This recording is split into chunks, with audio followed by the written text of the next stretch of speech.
반갑습니다. 대기업 시청자 여러분들, 그리고 유바이오 로직스 주주님들. 올해 이제 하반기에 라니냐 현상으로 인해서 콜레라가 또 급증할 거다라고 현재 시장은 내놓고 있는데요. 이런 부분에 따라 유바이오 로직스가 콜레라 약을 치료하는 이 백신을 개발하는 만큼 수혜를 받고 주가가 긍정적인 움직임을 나타내주지 않을까 하고 현재 시장은 내놓고 있습니다. 그래서 우리가 이 유바이오 로직스 같은 경우 지속적으로 좀 살펴보셔야 될 것 같고, 최근에 콜레라 백신 같은 경우 WHO PQ 인정을 받으면서 이 모멘텀이 굉장히 많아요. 그래서 이런 부분에서 주가가 긍정적인 모멘텀이 좀 향상되지 않을까라고 생각합니다.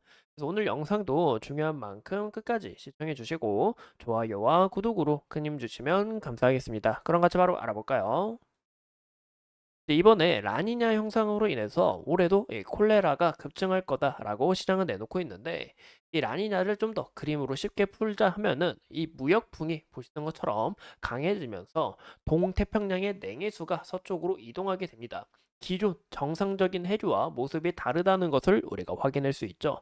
그럼 해수면 온도가 평년 대비 0.5도 이상 하강하게 되면서 자연재해가 일어나게 된다라고 봐주면 좋을 것 같아요. 그래서 이 라니냐 현상으로 인해서 홍수, 태풍, 가뭄 등 이런 이상기후가 또 부각될 수 있다라는 겁니다.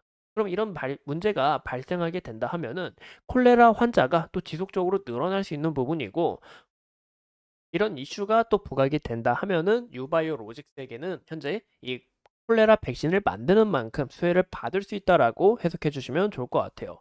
현재 유바이오 로직스의 을 보기 전 이 콜레라 발병 보고 건수를 보면 이 작년 같은 경우 66만 7천 건의 사망자, 그리고 66만 7천 건의 발병자가 나왔고 사망자 수가 약 4천 명이 됐습니다.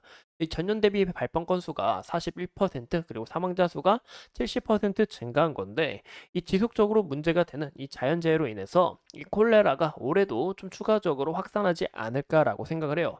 이런 부분에 따라 유니세프 또한 지속적으로 이 콜레라 백신을 요구하고 있고, 유바이오 로직스도 지속적으로 공급을 해오다가 결국 이 수요에 비해 공급이 따라주질 못해서 여기에 있어서 올해 이 공장을 구축을 했고, 이 공장에 대한 구축 제가 저번 시간에도 말씀을 드렸죠. 이런 부분에 따라 모멘텀이 더 확장이 됐다. 왜냐? 이 기존 수요량을 따라가지 못했는데 이 공장 구축과 함께 이 수요량을 따라갈 수 있게 됐고, 여기에 있어서 실적이 개선될 수 있다라는 기대감, 그리고 실질적인 가치가 부여됐다라고 봐주시면 좋을 것 같아요. 현재 제품으로는 이렇게 보시는 것처럼 유비콜 S가 있는데, 이제 기존 제품 같은 경우 이제 튜브 형태입니다. 이 요구르트처럼 빨아먹으면 이제 백신을 먹는 거나 다름이 없어요. 근데 유비콜 S 같은 경우 마진율이 62%나 되는 이 고마진 제품이기 때문에 현재 굉장히 큰 모멘텀으로 올라갈 수 있다라고 해석해 볼 수가 있을 것 같습니다. 또 최근에 춘천 이 공장이 콜레라 백신 설비에 있어서 WHO 이 PQ를 받았는데, 이게 무슨 얘기냐면 이제 유니세프로부터 이제 공장을 인정을 받고 이 약을 인정을 받고 지속적으로 이 유니세프와 계약을 맺었다라고 봐주면 좋을 것 같아요. 그래서 이런 부분에 따라 이 모멘텀이 지속적으로 나올 수 있고, 이 봐야 되는 부분은 이 유바이오 로직스가 지속적으로 주가가 우상향을 하는지 이런 흐름을 판단해야 되지 않을까 싶어요. 최근 주가가 올라갔던 이유가 이 유바이오 로직스가 먼저 공장에 대해서 이 약에 대해서 부각된 게 아니라 바로 이 콜레라가 확산이 됐다라는 기대감으로 인해서 주가가 상승했습니다. 보이시면 이때 당시 이렇게 상승한 것을 우리가 확인해 볼 수가 있겠죠. 이런 흐름에 따라 다시 한 번 더 콜레라 문제가 크게 부각이 된다 하면은 현재 유바이오 로직스가 거의 이 시장을 독점하고 있는 만큼 추가적으로 이 모멘텀이 확장될 수 있다라는 거 참고해 주시면 좋을 것 같아요. 이 유바이오 로직스의 현재 차트 상황 크게를 보신다면 이때 당시에 거래대금 주가를 우리가 비교해 봤을 때 이 상당 부분의 매물대가 두텁게 쌓여 있는 것을 알 수 있습니다. 그리고 무엇보다 좀만 다시 크게 볼게요. 이 구간대 이 지지 라인, 저항 라인 이 현재 크게 지금 지지 라인으로 저항 라인으로 작용한다라는 것을 우리가 확인해 볼 수 있는데 현재 이 구간에서 물량을 어느 정도 좀 소화하면서 다시 하면서 이평선들 이런 흐름을 받고 추가적으로 좋은 흐름이 나타나 주지 않을까 싶어요. 제가 저번 시간에도 말씀드린 것처럼 이 구간대 이탈이 나오게 될 경우 큰 폭으로 좀 올라갈 수 있다, 내려갔다 올라갔다 할 수 있다라고 말씀을 드렸는데 현재 이 121선 지지를 받고 다시 우상하는 만큼 여기에 있어서 매물을 잘 소화하는지 이런 여부를 좀 판단을 하고 여기서 잘 소화하면서 주가가 긍정적으로 나아갈 경우에는 추가적으로 힘이 받을 수 있다는 것도 우리가 참고해 주시면 좋을 것 같아요.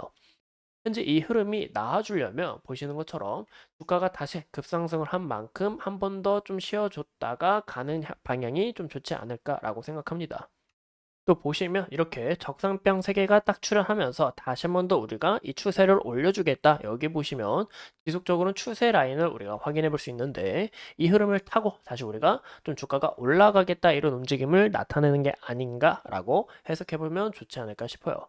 이 무엇보다 이 유바이오 로직스가 현재 이 과거의 물량을 거의 다 소화하고 이평선들도 내려오면서 다시 한 번 더 정배열 패턴으로 좀 턴을 돌리지 않을까 싶은데 하지만 걱정되는 요소는 아직 상당 부분의 매물대가 두텁게 남아있는 만큼 지속적으로 이 실망 매물과 차익 실현 물량이 나오게 된다면은 주가에도 좀 안 좋은 흐름이 이어질 수 있다라는 것을 우리가 확인해 보시면 좋을 것 같아요. 이런 흐름을 우리가 또 어떻게 판단할 수 있냐? 보시는 것처럼 개인 같은 경우 이때 당시 이 물량을 거의 다 소화한 것을 우리가 확인해 볼 수 있습니다. 이 물량을 많이 소화하고 크게 올렸다라는 부분에서 또 외국인과 기관의 지속적인 매수세가 이루어지고 있다라는 부분에서 이 수급 방면도 어떻게 이탈이 나오는지 이런 여부를 함께 판단하시는 게 중요하지 않을까 싶습니다. 또 유바이로직스 같은 경우 제가 큰 흐름으로 가지 않을까라고 기대하는 이유가 이때 거래대금 을 비교해 보면 상당 부분의 매집을 한 구간이 있습니다. 그래서 이 물량이 아직 이탈이 나온 흔적이 없죠. 이런 흐름에 따라 추가적으로 한 번 더 큰 힘을 받지 않을까, 이 추가적인 매집을 통해 좀 올라가 주지 않을까라고 해석해 볼 수가 있을 것 같아요. 그래서 올해 우리가 주목해야 될 건 하반기에 다시 한 번 더 이 콜레라에 대한 이슈가 어떻게 부각되는지, 아까 말씀드린 것처럼 이 라니냐 같은 이상기후가 지속적으로 나온다 하면은 이런 뉴바이오 로젝스를 한 번씩은 떠올리는 방면도 좀 괜찮지 않을까라고 볼 수가 있을 것 같습니다. 이상 이 유바이오 로젝스에 대해서 함께 알아봤고 앞으로 추가적인 이슈 여러분들과 함께 하면서 끝까지 유바이오 로젝스 파헤쳐 보도록 하겠습니다.